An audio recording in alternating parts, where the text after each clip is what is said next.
여러분 안녕하세요. 오늘 여러분들과 북 리뷰 시작하도록 하겠습니다. 많은 분들이 금리의 향방에 대해서 관심 많으시고 특히 기준금리 인하 이후의 경제는 어떤 모습일까? 금리 인하 시작하면 경제 위기 오는 거 아니에요? 경기 침체 오는 거 아니에요? 하는 그런 질문들도 많이 주시고 장단기 금리가 역전됐었을 때 그때 경기 침체의 신호다라고 이야기했었는데 또 장단기 금리 역전 현상이 또 해소되는 과정에서 또 경기 침체 오는 거 아닌가 이런 질문들도 많이 주십니다. 그래서 제가 어떻게 될 겁니다라는 말씀도 좀 드리겠지만 펀더멘털을 여러분 스스로 이해하셨으면 좋겠다. 금리가 어떻게 경제에 영향을 주는지를 스스로 이해하셨으면 좋겠다 하는 생각을 하던 터에 이 모두의 금리라는 책이 나와서 오늘은 여러분들과 모두의 금리라는 이 책의 중요한 부분들을 하나하나 읽어가면서 저의 독서 감상문, 여러분과 또 추가적인 어떤 문구를 읽어드릴 때 현재 경제 상황을 대입해서 설명해드리는 그런 시간을 좀 가져보도록 하겠습니다. 김광석의 북 리뷰 모두의 금리라는 책으로 지금부터 좀 시작해 보도록 하겠습니다. 저자를 간단히 소개하면 뭐 조원경 교수님이신데 저도 몇 차례 만나 뵀던 분이시고 이분이 뭐 기획재정부 국장 출신이세요. IMF와 OECD에서도 파견 근무를 하신 바 있으실 만큼 경제, 금융, 통 뭐 이렇게 표현해 드릴 수 있을 것 같습니다.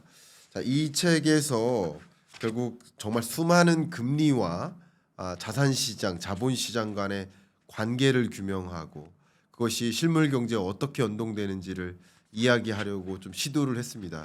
했는데 어쨌든 여러분 잘 아시다시피 제가 누차 강조했지만 금리는 뭐예요? 금리는 중력이에요. 금리가 올라갈 때 자산시장, 자본시장에 쏠렸던 자금이 상대적으로 은행으로 몰립니다.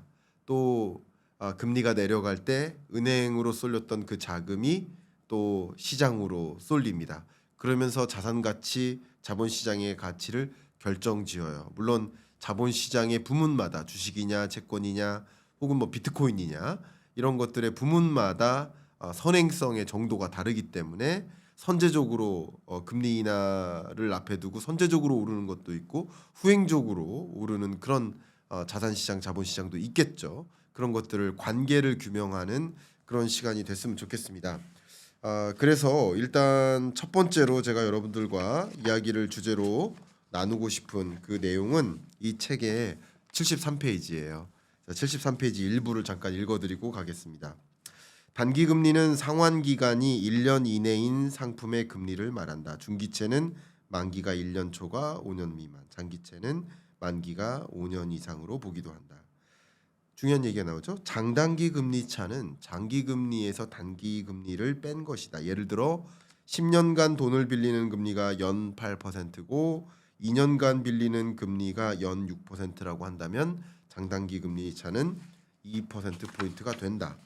근데 여기서 어떤 얘기를 하냐면 만기가 길어질수록 원금과 이자를 회수하는데 차질이 생겨버릴 수 있죠. 가장 대표적으로 제가 우리 앉아 계시는 PD님께 돈을 빌려드려요. 근데 반대로 돈을 빌려주신다고 해볼게요. 100만 원을 빌려주실 거예요. 내일 갚기로 약속합니다. 이자 받으실 거예요? 이자 안 받으실 거죠. 근데 또 반대로 이렇게 질문 드릴게요. 1년 후에 갚을게요. 그럼 빌려주실 마음이 있어요? 좀 갸우뚱하죠. 그게 뭐예요? 그게 위험이에요. 1년 동안 이 사람이 어떻게 될지 모르고 나랑 관계가 없어질 수도 있고 뭐 극단적으로는 죽을 수도 있는데 그죠? 그게 뭐예요? 발생할 수 있는 원금과 이자를 회수받지 못할 가능성이라는 리스크를 부담하고 빌려줘야 돼요. 그럼 그 부담하는 만큼을 어떻게 돼요? 대가로 받아야 되겠죠. 그 리스크에 대한 대가가 뭐예요? 그 이자입니다. 그러니까 단기일수록 이자 그 금리가 낮게 적용될 수 있고 장기일수록 이자가 금리가 높게 적용될 수 있겠죠. 이게 상식적인 거예요. 근데 만약에 그러니까 말씀드린 대로 장기 금리가 8%고 단기 금리가 예를 들어 5%일 수 있어요. 그럼 장단기 금리 차가 3% 포인트니까 이게 정상적인 거일 수 있어요. 근데 만약에 장기 금리와 단기 금리의 격차가 마이너스라고 한다면, 뒤집힌다면 이상하죠. 이상한 일이 벌어지는 거예요. 그래서 그 장단기 금리 역전 현상을 보통 뭐라고 표현해요? 이상한 일이 벌어졌다. 경기 침체 신호라고 보통 얘기합니다. 다만 이따가 또 책에서도 얘기하지만 경기 침체의 신호라고 딱 이 장단기 금리 역전 현상만을 놓고 단정하지는 말자. 그 외에 다른 요소들이 또 작용할 수 있기 때문에 단정하면 안 돼. 제가 항상 말씀드리는 게, 제가 여러분께 경제를 들여다보실 때 한쪽 측면만을 보지 마십시오. 어떤 하나의 이벤트나 데이터나 사건만을 가지고 판단하지 말아 주십시오. 그걸 영어로는 any particular data. 그 연준에서도 얘기했듯이 any particular data에 depend on 하지 말라. 그럼 뭐 하라? 총체적인 뷰를 가져라. 총체적인 뷰를 가져라. 그 얘기입니다. 바로 이 장단기 금리 역전 현상만으로 경기 침체 온다, 아래 공포다, 이렇게 인지하지 마시고. 그래서 요즘에는 이런 질문을 주세요. 장단기 금리가 역전될 때쯤에, 왜냐하면 단기 금리가 뭐와 연동돼요? 기준 금리와 가장 연동돼요. 장기 금리는 뭐를 설명해줘요? 경기를 반영해줘요. 근데 경기는 괜찮은데, 경기는 나름 괜찮아요. 근데 금리를 대대적으로 올리니까 단기 금리가 더 올라가면서 역전 현상이 일어났었던 거예요.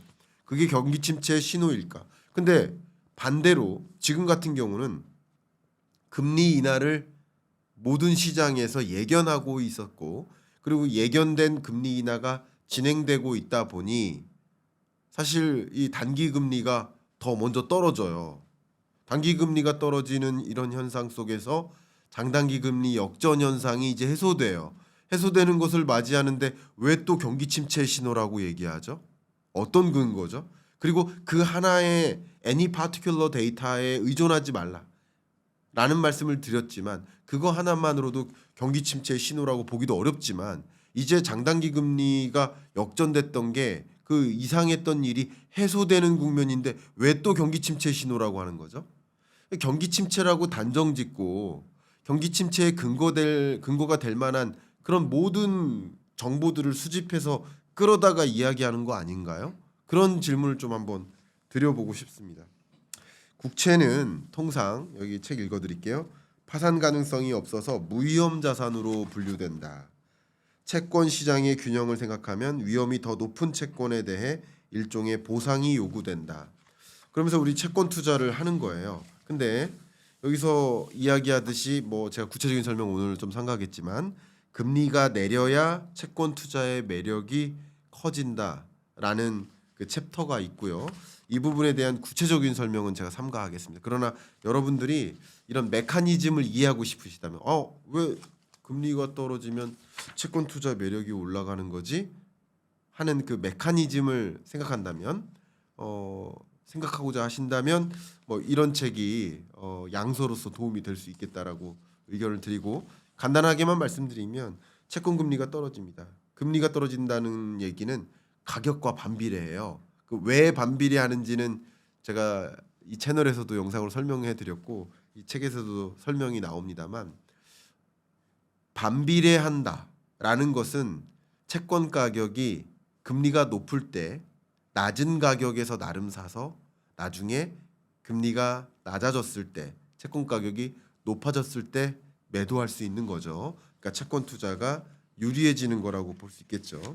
그런데 81페이지로 가겠습니다. 중요한 얘기를 하겠습니다. 우리는 매일매일 변동하는 주가나 금리를 정확히 예측할 수 없다. 다만 확률적으로 금리의 경우에는 주식보다 좀 더 정확하게 방향성을 알 수 있을 것 같다. 그러니까 제가 항상 말씀드리는 게, 주식 어떻게 돼요? 부동산 어떻게 돼요? 그 얘기를 하기 전에 금리의 향방을 먼저 가늠하셨으면 좋겠다. 이런 말씀 드리죠. 금리의 향방을 가늠해 놓고 지금 금리를 인상하는 기간인가, 금리를 인하하는 기간인가, 그 기간별로 시대를 구분하셔라. 20년, 21년은 완화의 시대, 22년, 23년은 긴축의 시대, 또 24년 중반부터 25년은 피벗의 시대, 이렇게 시대를 구분해 놓고 그 시대에 걸맞는 포트폴리오를 구축하셔라 라는 말씀을 그동안 드려왔는데, 바로 그런 이야기입니다. 적어도 금리의 방향성을 어느 정도 가늠해 보시면, 그리고 금리의 방향성과 함께 동시에 함께 찾아오는 경제 여건의 변화를 같이 들여다보시면 어떤 포트폴리오로 내가 자산을 보유하고 있을까를 생각해 볼 수 있겠습니다. 그런 측면에서 이런 이야기가 좀 참조가 됐으면 하는 마음입니다. 많은 분들이 이런 질문하세요. 경기 침체 옵니까? 그리고 장단기 금리, 다시 한번 강조하지만 장단기 금리 역전될 때 그때 경기 침체의 신호다. 장단기 금리 역전이 다시 해소되는데 또 그게 경기 침체의 신호입니까? 그런 말씀들을 이렇게 하시더라고요. 근데 88페이지에 제가 생각하는 이야기들을 잘 표현해주는 설명이 있습니다. 한번 읽어드리겠습니다.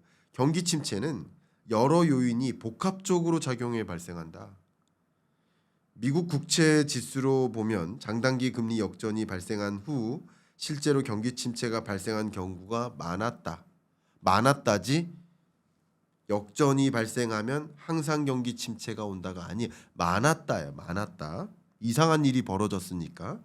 이런 경우 경기 침체가 끝날 때까지 국채를 사두면 늘 수익을 기록했다. 금리가 하락 단계인 경우에는 채권을 사는 게 당연히 좋은 이유다. 앞에 말씀드렸던 것처럼 금리가 이제 떨어질 일만 남았네. 금리 인상은 이제 없네 하는 그 구간에는 채권 투자가 유리하다는 말씀을 제 채널에서는 여러 차례 드려왔지만, 어쨌든 지금으로부터도 기준금리가 인하되는 국면에서 시중금리도 하향 안정화될 가능성이 높고, 그러면 채권 가격은 향후 조금 더 높아질 수 있기 때문에 채권 투자의 매력은 상당 부분 있는 것이다 라고 의견을 드릴 수 있겠습니다. 물론 역시 채권 금리 외에 다른 요인들, 미국의 국채 발행량이라든가 그 밖에 국채 매수세라든가 이런 것들도 같이 보긴 해야 되겠지만, 기본적으로 나머지 여건이 같다라는 전제하에서는 채권 투자가 경기가 좀 위태위태하다라고 느껴지면 금리 인하해야 될 요인이 많아진 것이고, 그럼 금리가 하향 안정화되는 국면에서는 채권 가격은 올라갈 수 있겠다라고 가늠하시는 게 합리적이죠. 이런 식으로 여러분들이 경제 국면의 변화 들여다보시는 거 좋지 않을까 이런 생각을 합니다. 제가 이렇게 두꺼운 책을 한 3분의 1 정도를 벌써 쭉 몇 군데를 읽어드리면서 하나하나 최근 경제 국면에 맞게 설명을 드렸어요. 이것은 이제 경제를 읽어나가는데 금리의 중요성을 강조하고, 그래서 그 책의 제목이 모두의 금리죠. 누군가한테는 금리가 안 중요한 게 아니고 누군가한테만 금리가 중요한 게 아니라 모두에게 중요한 것이다. 제가 심지어 이런 표현을 했습니다. 제롬 파월 연준 의장이 만약에 금리를 추가적으로 인하해 나갈 겁니다라고 얘기해요. 그러면 단기 금리, 국채 금리 중에서도 단기 금리가 더 먼저 떨어지는 경향성이 있어요. 금리가 떨어지다 보면, 미국 금리가 떨어지다 보면 세계 주요 금융 시장에 상당한 영향력을 행사하다 보니까 세계 금융 시장의 금리가 하향 안정화되는 경향이 있을 수 있어요. 그러면 제롬 파월 연준 의장의 금리 인하에 대한 포워드 가이던스를 던졌더니 미국 금리가 떨어지고 한국 금리도 떨어져요. 금리가 떨어지는 과정에서 또 한국은행도 기준금리 인하 결정을 하기가 좀 수월해져요. 왜냐하면 한미 기준금리 격차를 봐가면서 판단을 해야 되니까, 우리 한국은행 입장에서는 그래서 그런 유명한 표현을 했었죠. 한국은행이 정부로부터는 독립되어 있지만 미국으로부터 독립되어 있지 않은 것 같다라는 표현, 한국은행 이창용 총재의 발언이죠. 마치 그런 것처럼 한미 기준금리 격차를 무시하고 금리를 결정할 수가 없어요.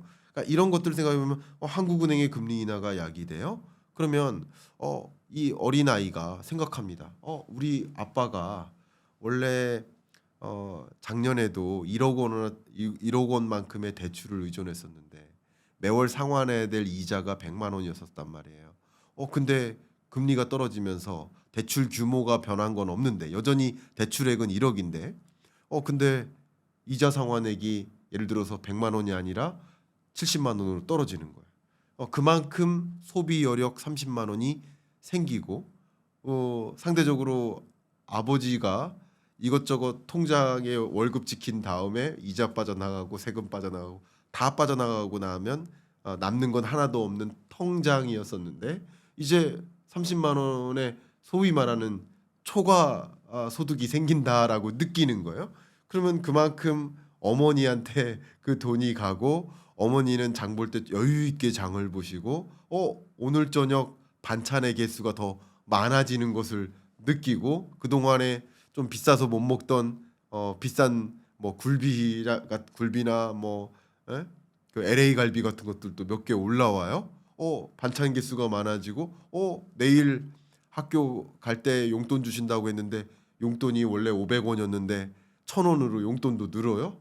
그러면 그 다음 날 학교 갔다가 돌아오는 길에 빵빠레를 못 사 먹었었는데 빵빠레를 사 먹을 수 있게 바뀌어요.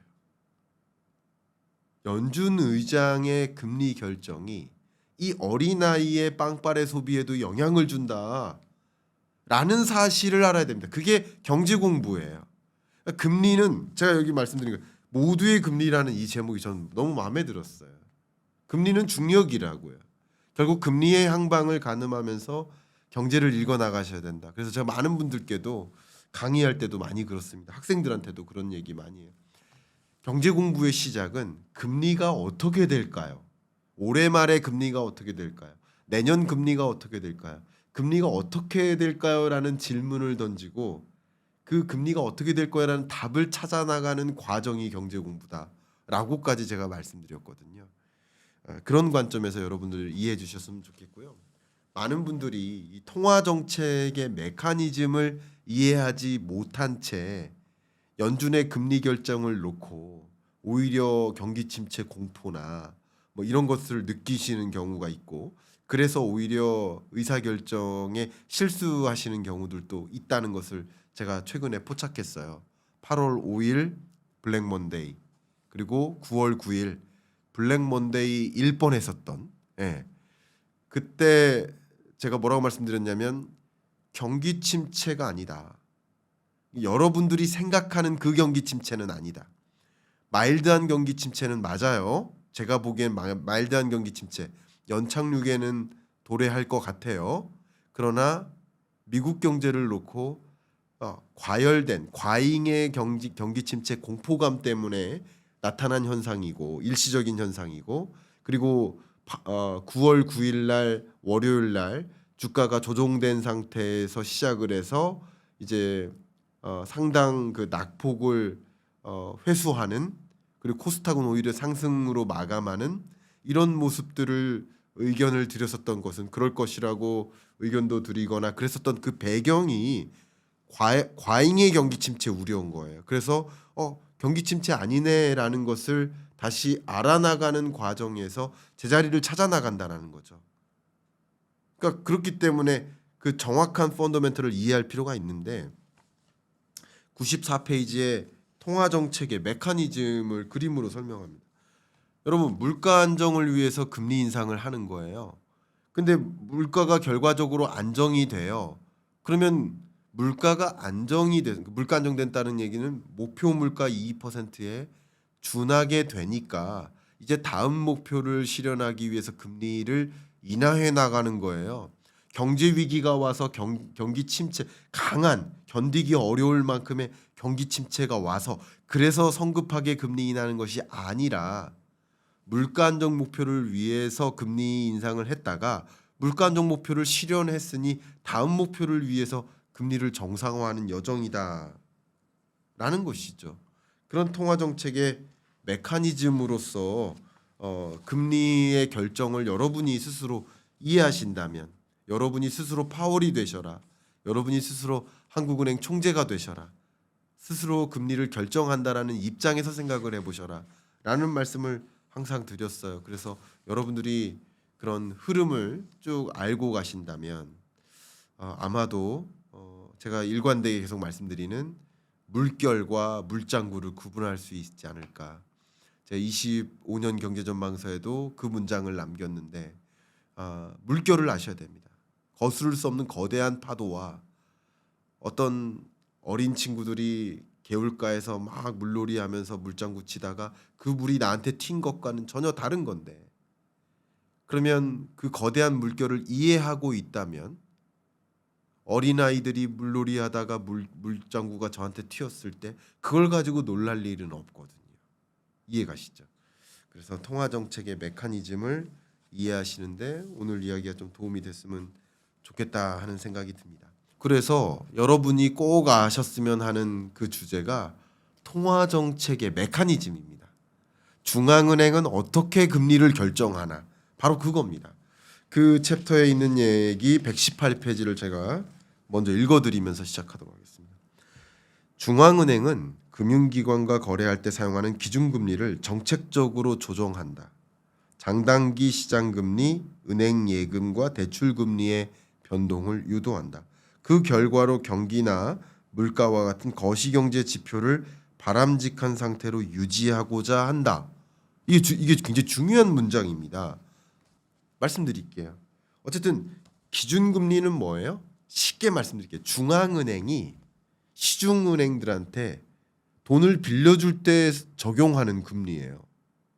그럼 시중은행들은 자금을 마련해야 돼. 물론 자금 마련하는 방법이 중앙은행으로부터 빌리는 방법도 있겠지만, 조달이죠.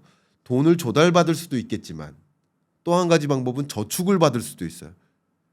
근데 기준금리를 상향시키면 그 조달하는 금리가 이자 부담이 더 가중되니까 당연히 예대금리가 전반적으로 올라갈 여지가 있습니다. 그럼 예대금리가, 그 예대금리 말고 시장금리도 얘기를 했지만 잠깐 생략하겠습니다. 그러면 기준금리를 인상하면 시중금리가 올라가야, 물론 시중금리는 기준금리가 올라갈 거야라고 생각할 때 먼저 올라갈 때가 있어요. 반대로 기준금리가 떨어질 거야라고 생각할 때 먼저 시중금리가 떨어질 때가 있어요. 그 시차는 좀 분류될 수 있습니다. 시차가 일치하다는 건 아니에요. 그러나 시차는 있겠지만 선행할 수도 있고 후행할 수도 있습니다. 근데 요즘 들어서 좀 선행하는 경향이 강해요. 그런데 기준금리를 한 차례 인하해요. 실제. 그럼 거기서 끝이 아니라 추가적인 금리 인하가 있겠죠. 그래서 기준금리 인하 없는데, 한국은행은 아직까지 기준금리 인하 안 했잖아요. 없는데 금리 인하 할 거라는 것을 생각해서 시중금리가 먼저 떨어지는 경향이 있어요. 그럼 거기서 끝나는 거냐? 그게 아니라 추가적인 금리 인하에 대한 예상을 또 하잖아요. 3.5%에서 3.25%로, 3.0%로, 또 2.75%로 금리를 추가적으로 인하해 나갔다라는 이 금융시장에서의 기대와 전망이 있기 때문에 시중금리가 선행해서 떨어졌을지라도 기준금리 인하 이후에 추가적으로 떨어질 여지가 많아요. 어쨌든 그게 연동되는 거예요. 선후행 관계는 다르지만 어쨌든 기준금리 인하는 시중금리의 하락을 유도합니다. 그러면 한번 생각해 보세요. 건설사들이 고금리 때 대출을 이만큼 껴가지고 집 져서 분양하면 그래도 분양가 상승세가 높으니, 자산 가격 상승이 높으니까 높은 금리 부담에도 불구하고 그냥 해야지 했다가 실제로 분양이 안 되는 것을 보면서 지금 건설사들이 굉장히 힘들어진 거예요. 부동산 PF 부실이 커진 거예요. 근데 시중금리가 떨어지는 과정에서는 기업들이 말이죠. 대출을 필요로 하는 기업이 있고 대출을 제공해주는 은행이 있는데 항상 기업이 갑이 아니에요. 항상 은행이 갑이 아닙니다. 이게 실물 경제적으로는요. 여러분 비즈니스를 하시는 분은 아시겠지만 그 대출 의존도가 높지 않은 기업들은요. 그 대출이 그렇게 중요한 게 아니에요. 상대적으로. 그러니까 이런 기업들은 기업이 갑입니다. 정말 많은 은행들이 줄 서 있어요. 그래서 우리가 대출해 줄게요. 우리한테 대출 받아주세요. 지금 이미 담보대출을 이만큼, 예를 들어서 이 법인이 갖고 있는 공장이 있어요. 그럼 그 공장이라는 것에 담보를 걸고 이만큼 일부 대출을 받은 거예요. 그러면 그 은행, 어떤 해당 은행이 예를 들어서 2%로 대출을 해줬다고 가정해 볼게요. 근데 다른 은행이 와서 저희가 한 2.5%로 아니 2%가 아니라 1.5%로 대출해 드릴 테니까 저희한테 대출하시죠. 갈아타기 하시죠.라고 이야기를 해요. 그러면 이 기업 입장에서 뭐라고 그래요? 그러면 당신한테 대출 갈아탈게요 할까요? 아니에요. 그 제안을 가지고 기존 거래 은행한테 또 압박을 가합니다. 나 지금 모 은행으로부터 1.5%로 대출해 준다는 갈아타기 제안을 받았는데 그래도 2%로 할 겁니까? 누가 갑이에요? 기업이 갑이에요. 그러나 건설사들의 경우에는 어때요? 지금 같이 많은 금융사들이 대출 안 해주기로 결정을 한 거예요. 그러니까 디리스킹 전략, 리스크 매니지먼트 전략으로 건설 사업자 등록증에 건설 산업이 있으면 대출 안 해주자. 왜냐하면 그 위험을 우리가 떠안으면 안 되니까 하는 움직임이 있었는데 건설사마저도 금리의 레벨이 떨어지면 어떻게 돼요? 그러면 갈아탈 여지가 있어요. 그럼 낮은 금리로 대출을 받을 수 있어요. 그리고 금리가 낮아지면 낮아질수록 공급 측이죠. 건설 공급 측, 건설 그 주택에 대한 수요층 입장에서도 기존에 2억 대출 받으려고 하면 이자를 예를 들어서 2억 대출 받으려고 하면 이자를 매월 100만 원씩 상환했어야 됐었는데 이제 2억 대출 받아도 50만 원만 상환해도 된다. 금리가 떨어진다. 그러면 내 월급 가지고는 100만 원씩 상환할 만한 능력이 없었는데 50만 원 정도는 내가 상환할 능력이 된다. 이게 뭐예요? 구매 여력이 올라가는 거예요. 그리고 이런 움직임이 같이 맞물려서 주택 시장이 움직이는 겁니다. 다시. 그러니까 바로 이런 거예요. 이런 작동 원리. 기준금리 결정이 시중금리를 결정짓고 그게 시장에 작동되는 이런 원리. 이런 원리를 보신다면 금리와 시장 간의 관계, 금리와 부동산 시장 간의 관계라는 것을 좀 포착하실 수 있지 않을까 생각이 됩니다. 자, 그런데 지금 많은 분들의 궁금증은 향후 미국의 금리 결정이에요.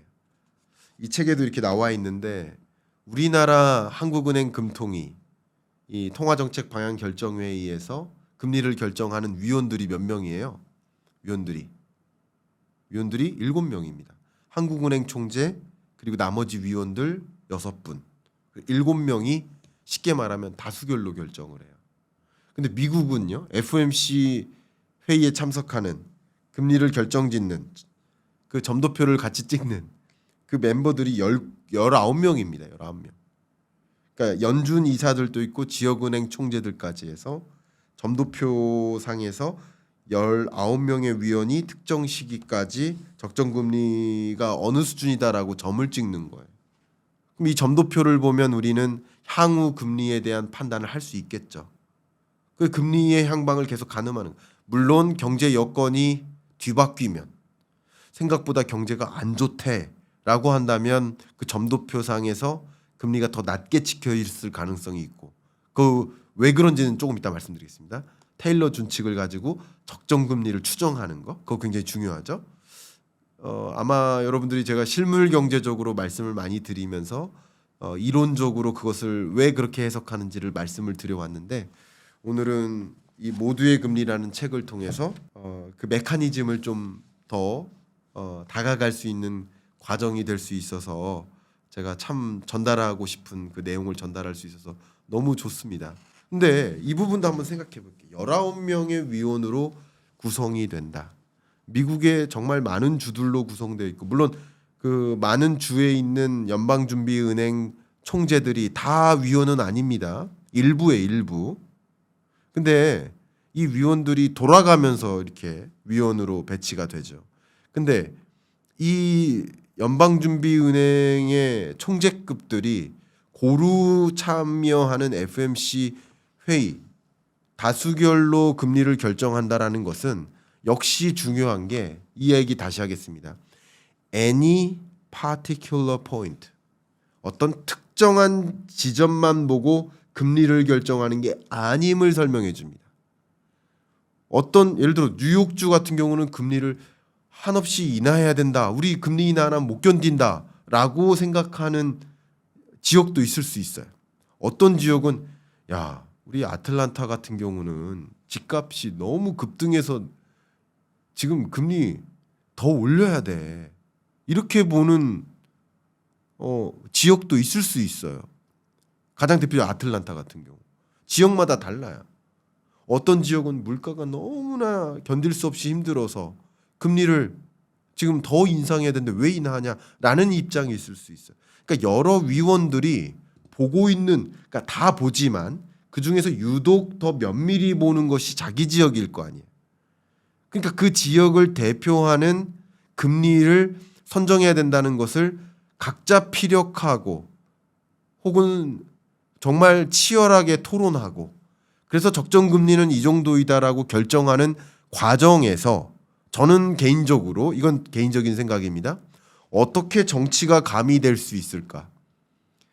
그러니까 파월 혼자서 금리를 결정하는 게 아닌데 파월이 혼자 금리 인상해야 됩니다라고 하면 나머지 18명의 위원들이 동의하는 것이 아닌데, 더군다나 미국 FMC 회의는 정말 치열한 토론이 이루어지는데 근데 정치적인 색깔을 띤 연준 의장을 위임한다고 그게 정말 금리가 정치적으로 바이어스 될까? 그럼 19명의 위원들을 다 이렇게 정치적으로 이렇게 자기 사람으로 이끌어야 됩니까? 그러니까 그게 대선을 앞두고 금리 인하 언제 있을 것이다라는 식으로 정치적으로 이 통화 정책 기조를 판단하는 것은 한계가 있다라고 저는 의견을 드립니다. 이거는 제 생각인 거예요. 그래서 한없이 통화 정책의 메커니즘 측면에서 통화 정책의 메커니즘을 스스로 여러분 판단해 보신다면 이게 아무리 봐도 정치적으로 흔들리기가 어렵다라는 것을 더 이해하실 겁니다. 그러니까 이만큼 우리나라의 통화 정책도 6명이 아니라 더 많은 인원으로 결정을 할 수 있게 해주고 그리고 그 연준 위원들처럼 치열하게 토론할 수 있도록 하는 약간 한국은행 총재와 나머지 금통위 위원들 간의 일종의 상급자와 하급자 관계 같은 구조가 아니라 동등한 지위격으로서 대등하게 토론할 수 있는 그런 정말 말 그대로 한국은행의 독립적인 의사결정을 내릴 수 있는 환경을 만드는 것이 필요하지 않나 하는 생각도 저는 개인적으로 합니다. 그래서 여러분들께 이 책에서는 뭐 점도표를 어떻게 읽느냐 그리고 또 뭐를 봐야 금리 향방을 읽어나갈 수 있다 이런 이야기들을 쭉 하고 있습니다만 한 가지는 또 연준의 선제적 지침, 포워드 가이던스 같은 것들도 봐야 된다. 그래서 매년 제가 잭슨홀 미팅에 굉장히 민감하게 잭슨홀 미팅 이야기를 여러분께 전달해드리고도 있죠. 그래서 책에도 제가 25년 경제전망서에도 24년 경제전망서에도 제롬 파월 연준 의장의 잭슨홀 미팅 연설문을 그대로 발췌를 해드립니다. 그만큼 향후 통화 정책 기조를 가늠하는데 그 선제적 지침으로서 우리가 이해할 수 있는 부분들이 굉장히 많다 이렇게 말씀드리겠습니다. 128페이지로 가면요 테일러 준칙에 대한 이야기가 나옵니다. 적정 인플레이션율과 잠재 경제 성장률을 고려해서 금리 수준을 결정하는 것이다. 이렇게 쭉 나오는데 테일러 준칙에 대한 이해는 여러분이 뭐 관심 있으신 분이 또 하시되 저는 이 테일러 준칙에서 암시하는 그 개념을 말씀드리겠습니다. 테일러 준칙의 그 공식을 보면 일단 기본적으로 중앙은행의 물가 상승률이 2%고 실제 물가 상승률이 만약에 2%다. 그리고 잠재 GDP가 경제 성장률이 잠재 성장률과 거의 유사하게 흘러가고 있다. 그러니까 물가 상승률이 목표치 2%인데 실제 2%에 부합한다. 미국의 경제 성장률의 잠재 성장률이 2%인데 실질 경제 성장률도 2%다. 라고 하면 그럼 이게 물가도 안정적이고 경제 성장률도 안정적이라고 볼 수 있거든요. 그렇게 보면 적정 기준금리는 4%가 된다. 2% 더하기 2% 이렇게 됩니다. 이런 이야기를 합니다. 그러니까 적정 금리에 대해서 추정하는 거예요. 그러면 이걸 가지고 말씀드려 보면 그러면 물가 상승률이 2% 수준에 거의 안착했어요. 그리고 미국 경제 성장률이 24년 2.6% 성장할 것으로 현재 전망이 됩니다. 내년은 1.9% 성장으로 내려올 것으로 봅니다. 그럼 성장률의 레벨이 좀 떨어질수록, 쉽게 말하면 경기 침체적 현상들이 나타나면 나타날수록, 고용이 위축되면 위축될수록 적정 금리는 어떻게 돼요? 더 낮아지는 거죠. 상대적으로. 그러니까 이 통화 정책의 메커니즘상 적정 금리가 어느 수준인지를 전제하고 그 적정 금리를 향해 통화 정책을 완만하고 점진적으로 전환해 나가는 거예요.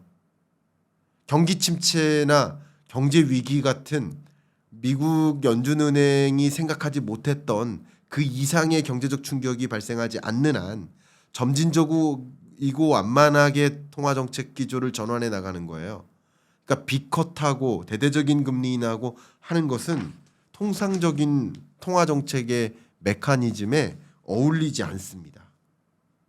또 이런 관점에서 제가 그런 말씀 드렸는데, 고용 침체 관련해서 제 필립스 곡선을 가지고 많이 말씀드렸었죠. 그 윌리엄 필립스에 대한 그 뭐라고 해야 되나, 히스토리도 좀 여기 나오고 있는데, 원래 뉴질랜드 출신이에요. 악어 사냥꾼, 뭐 일본군 포로, 뭐 이런 여러 인생 경험을 거친 인물이었다라고 이만큼만 설명을 드리겠습니다. 근데 이 필립스에 따르면 인플레이션율과 실업률 간에는 역의 관계를 갖고 있다. 그러니까 물가가 너무 높은 상황이에요. 그럼 물가 상승률을 떨어뜨려야 돼요. 물가 상승률을 떨어뜨리는 국면에서는 역의 관계가 있으니까 실업률이 어떻게 된다? 올라갈 수밖에 없다. 필립스 곡선 여기 그래프 보이시죠? 네. 필립스 곡선 여기 보시는 것처럼 물가 상승률과 실업률 간에는 역의 상관관계가 있기 때문에 물가 상승률을 떨어뜨리기 위해서는 실업률이 올라갈 수밖에 없다. 그래서 22년 잭슨홀 미팅 때 제롬 파월 연준 의장이 이제 물가 안정을 위해 2%라는 물가 안정 목표를 이루기 위해 금리를 계속 인상하겠다. 그러나 우리가 경기 침체나 고용 침체는 감내해야 된다. 또 최근에도 어떤 발언을 했어요. 고용 시장이 지금 악화되는 것이지 고용 시장이 붕괴되는 것이 아니다. 그러니까 고용 시장이 악화되는 그런 모습, 냉각되는 현상이 있다. 그러나 지금 고용 시장이 붕괴된 건 아니다. 그렇기 때문에 이런 고용 시장이 냉각되고 있는 모습만 가지고 금리를 빅컷으로 인하하거나 통화 정책의 메커니즘에 어울리지 않는 그런 방향으로 가지 않는다. 그래서 뭐라고 표현했어요?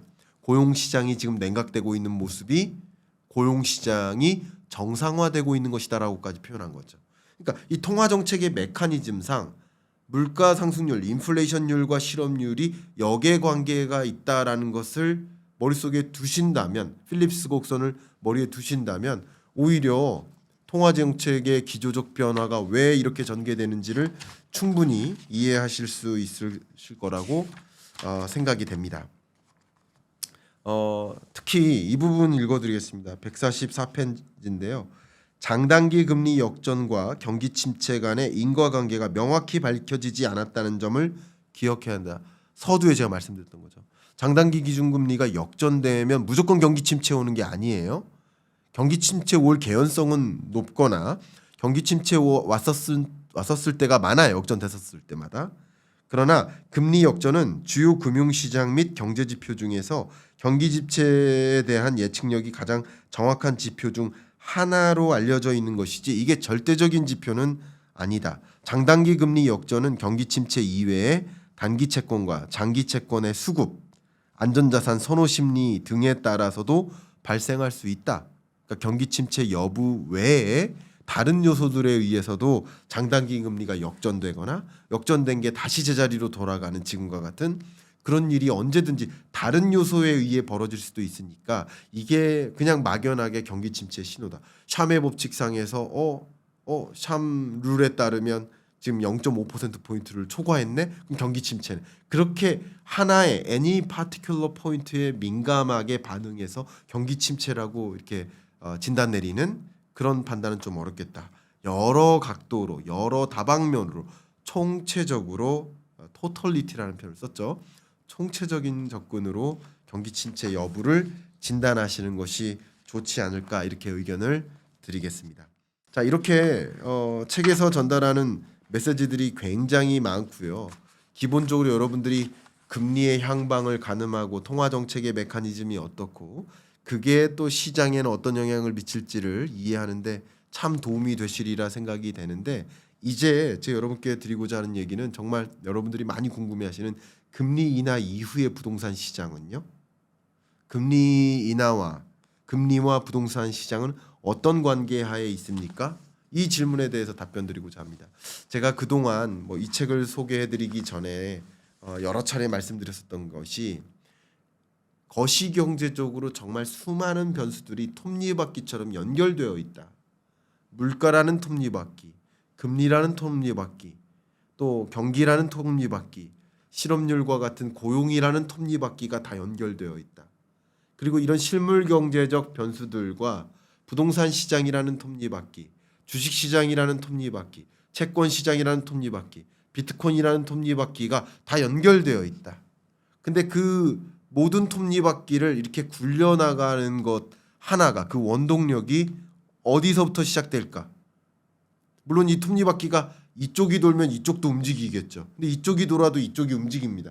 그래서 이게 닭이 먼저냐 달걀이 먼저냐를 놓고 얘기하기 참 어렵지만, 그러나 우리가 경제의 순환이라든가 톱니바퀴가 굴러가는 이 시장의 연관성을 이해하는데, 그 시작점을, 저는 원동력을, 이 엔진이 달려있는 톱니바퀴는 여기가 돌면 나머지가 돌잖아요. 이 엔진이 달려있는 톱니바퀴는 바로 금리다. 왜냐하면 나머지는요, 보이지 않는 손에 의해서 결정되어지는 거예요. 나머지는 시장에 의해서 결정되어지는 거예요. 그러나 금리는 뭐예요? 인간이 결정하는 겁니다.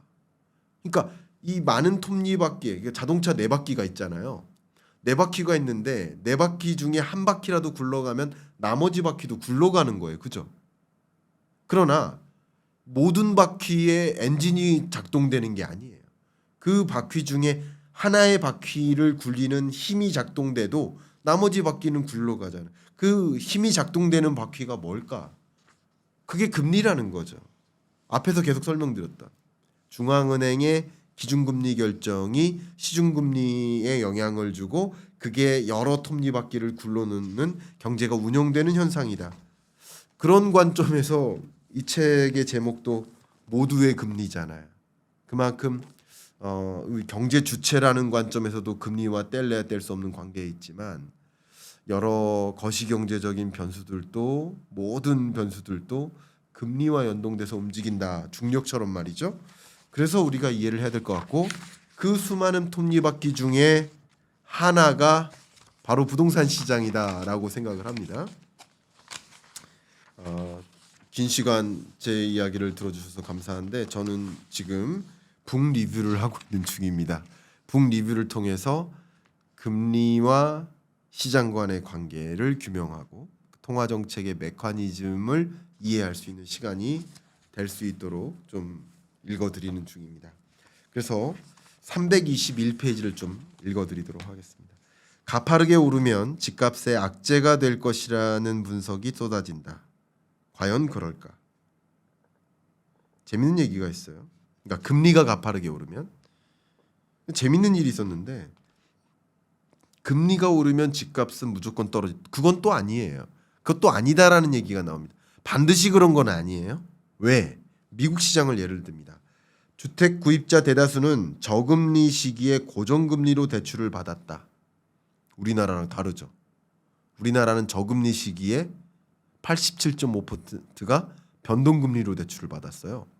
근데 미국은 저금리 시기에 고정금리로 대출을 받습니다.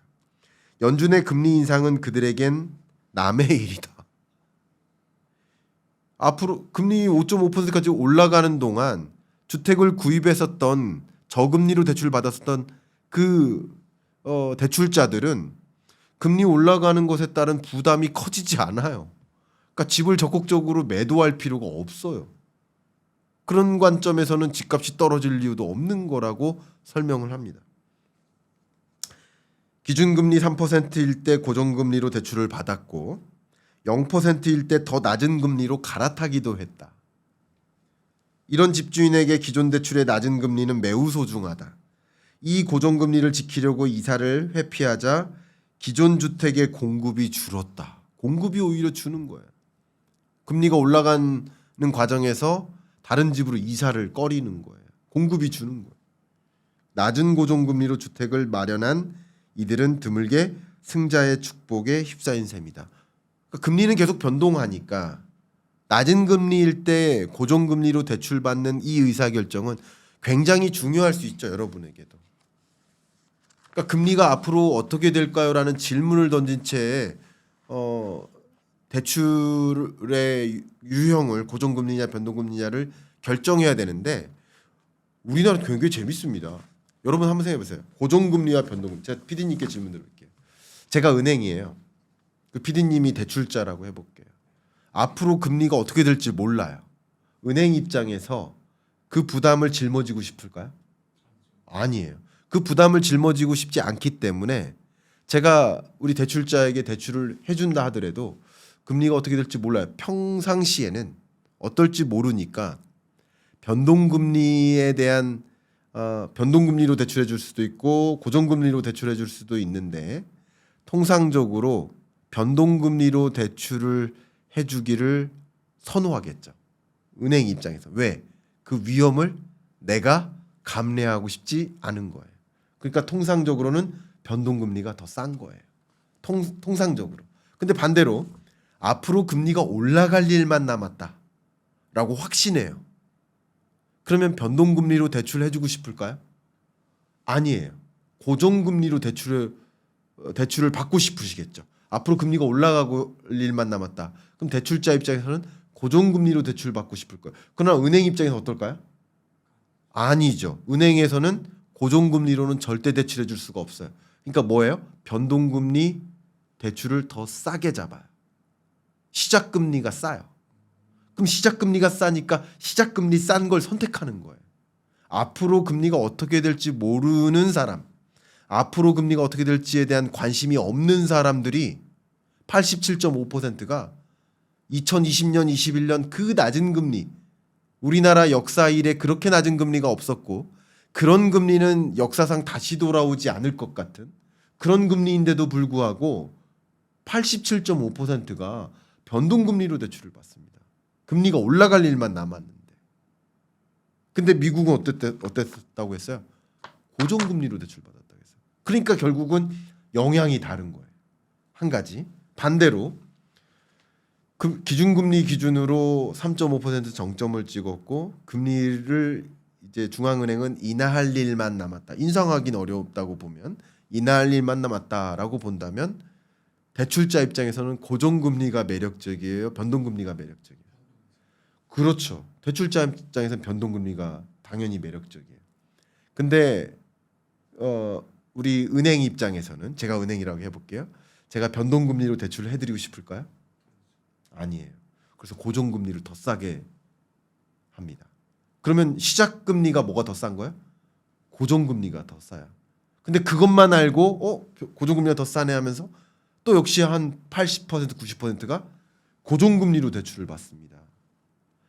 그러니까 지금 가격만 보고 앞으로 금리가 어떨까요? 라는 질문을 안 한 거예요. 이거 굉장히 중요합니다. PD님. PD님의 인생 동안에도 대출 굉장히 중요해요. 이게 왜 중요하냐. 여러분 하다못해 정수기 렌탈 할 때도 한 달에 3만 원 렌탈비 내는 정수기 렌탈도 이것저것 따져가면서 무슨 정수기로 살까 고민하는데 뭐 예를 들어서 5억 10억짜리 대출을 받으면서 30년 만기 30년 동안 그 대출 상품에 대한 비용을 이자로서 지불해 줘야 되는 그 대출 상품을 이용하면서 렌탈하면서 금리 향후 어떻게 될까요? 라는 질문도 던지지 않은 채 그렇게 지금 가격이 싸니까 무턱대고 결정하는 게 말이 됩니까? 피디님. 아이고 제가 많은 독자분들이 보고 계시는데 피디님께 말씀드리는 태도로 좀 말씀을 드렸는데 안 된다는 거죠. 바로 그겁니다. 제가 그 얘기도 잠깐 해드리고 싶어요. 그러니까 미국에서는 오히려 금리 인상기에도 집값이 떨어지지 않았고 승자의 축복이었다. 근데 되게 재밌게도 누군가는 울고 누군가는 웃어요. 누군가는 웃었다는 얘기를 했지만 승자의 저주도 있었어요. 누군가는 울었단 말이에요. 그 누구일까요? 건설사들이에요. 보겠습니다. 고금리 상황에서는 승자의 저주가 더 흔하게 벌어진다. 고금리는 계속되자 부동산 화랑을 타고 프로젝트 파이낸싱 사업에 참여했던 많은 금융사와 건설사는 속이 타들어갔다. 2021년까지 부동산 시장이 호황이었을 때 건설사들은 높은 토지 대금을 제시하라 해서 사업권을 따낸 뒤 고가의 분양에 큰 돈을 벌었다. 증권사들도 프로젝트 파이낸싱과 자산 유동화 기업 어음 ABCP죠? 에 참여해 쉽게 돈을 벌었다. 하지만 상황이 급변해서 금리가 오르고 부동산 시장이 얼어붙자 건설업체들은 분양을 하지 못해 난감하고 금융기관은 PF 대출 부실화가 우려돼 전전긍긍한다. 그러니까 결국 건설사들은 어떻게 돼요? 이렇게 승자의 저주가 있는 거예요. 저금리 상황에서 대출 많이 받아다가 사업을 하는데 금리가 높아지니까 신규 분양이 안 되는 거예요. 분양이 안 되니 대출 부동산 PF 대출 잔액은 이만큼 있는데 상환할 여력이 너무 없는 거죠. 분양이 안 되니까. 그러니까 건설사들은 부실에 처하고 그 건설사들은 이제 도산하기도 하고. 근데 재밌게도 그게 부동산 시장 이건 건설 산업이에요. 제가 지금 말씀드린 건 건설사의 부실은 건설 산업이지 부동산 시장이 아니에요. 실물 경제입니다. 근데 이 실물 경제적 현상만 놓고 보면 부동산 시장에는 어떤 영향을 미칠까요? 건설사들이 도산하고 대출을 추가적으로 못 받고 신규 분양 사업을 못 하고 인허가 못 받고 추가 증축 못 하고 하는 일들은 주택 공급 부족으로 연결되기 때문에 부동산 시장에는 공급 부족 현상으로 야기되고 그건 어쨌든 수요가 뒷받침되는 국면에서 공급 부족 현상이 만나니까 집값 상승 요인이죠. 우리나라에서도. 그죠? 부동산 PF 부실 문제는 집값 하락 요인이 아니라 집값 상승 요인이 될 가능성이 높다라고 말씀드려왔었는데 그런 배경이 여기서도 설명이 됩니다. 326페이지에 물론 여기서도 금리 인하하면 주택가격 반드시 상승합니다. 반드시 그런 건 아니다. 반대의 경우도 있다. 그러니까 여러 가지 각도로 금리 하나만이 주택 가격을 결정짓는 게 아니라 총체적으로 보셔야 되는데 금리와 또 그 밖에 나머지 요인들이 다 같이 집값 상승 요인의 힘이 더 클 때 하방 압력보다 상승 압력이 더 클 때 그때 결과적으로 집값이 상승하는 것이지 반드시 금리 인하만으로 금리가 떨어지는 것만으로 집값이 상승하는 것은 아니다라는 이야기가 나옵니다. 그리고 제가 마지막 읽어드릴 챕터가 금리 등락과 한국 부동산 시장이에요. 351페이지 가겠습니다. 변동금리 비중이 높은 국가일수록 주택시장이 금리 변동에 취약할 수 있다. 그러니까 우리나라 같은 나라예요. 우리나라는 한국 가계대출에서 고정금리 비중이 30%대로 미국은 98.9%예요. 미국은 98.9%가 고정금리니까 금리 변동에 따라서 주택 가격의 영향을 덜 받아요.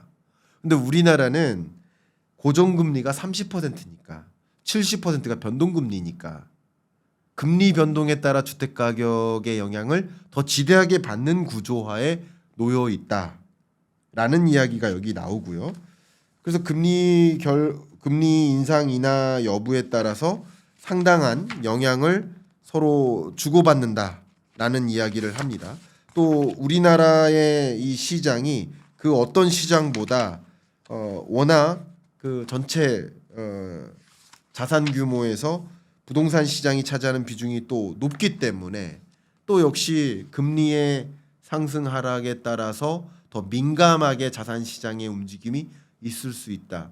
그래서 저는 제도적 장치들을 고민한다는 관점에서 주택 가격이 급등락하는 것은 굉장히 위험하거든요.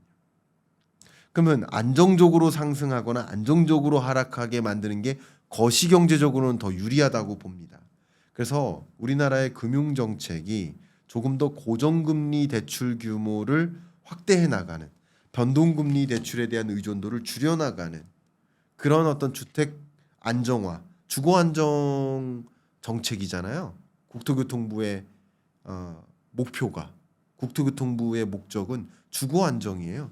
주거 안정을 만들려면 주택 가격이 뭐 이렇게 급등락하는, 특히 급등하게 만든 이런 일은 좀 피하도록 하기 위해서 금리 인하 기조 속에서도 집값이 이렇게 폭등하지 않도록 하기 위해서는 사실은 고정금리 대출 비중을 늘려나가는 그런 구조를 만드는 것이 중장기적으로 필요한 것이 아닌가 하는 의견도 좀 이 책을 통해서 피력해 보고자 합니다.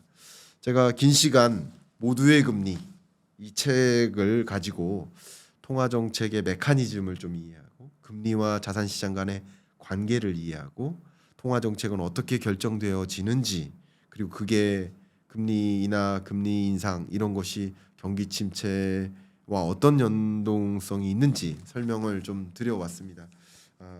저와 함께한 경인남과 함께한 북 리뷰 모두의 금리를 통해서 여러분이 정말 이 피벗의 시대, 제 2025년 경제전망서에서처럼 피벗의 시대, 이 금리의 기초적인 이해를 충분히 다짐으로써 어떻게 내가 이 시장을 읽어나가고 어떻게 대응해야 될지를 좀 가늠하시는 데 도움이 되셨기를 바라는 마음으로 이상 마무리하도록 하겠습니다. 감사합니다.